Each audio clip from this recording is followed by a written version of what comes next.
Nuova vita per l'ISAC, per i suoi ospiti e per il personale. Dopo le tante difficoltà e tensioni registrate negli ultimi anni, il nuovo consiglio di amministrazione dell'ente, in carica formalmente dal 2 gennaio, proverà a rilanciare qualità e attrattività delle residenze per anziani di Bassano. Le 5 persone che ho individuato hanno una lunga esperienza in campo medico, ospedaliero, ma soprattutto hanno una grande conoscenza del settore degli anziani.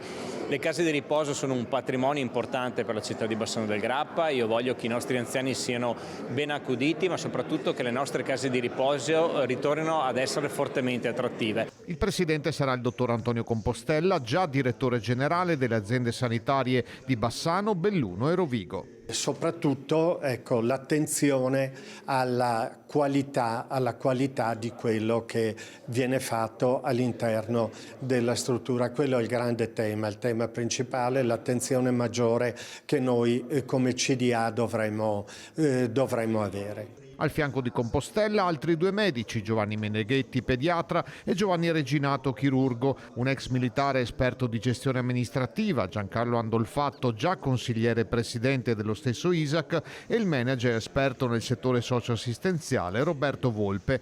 Il nuovo CDA annuncia attenzione alla qualità dei servizi agli anziani e al lavoro del personale, purtroppo carente. C'è l'aspetto infermieristico, c'è anche l'aspetto medico, l'aspetto amministrativo, insomma, ma il grande tema oggi dal punto di vista delle problematiche del personale è sul versante degli operatori sociosanitari e degli infermieri, ma insomma speriamo di poter dare risposte concrete anche qui.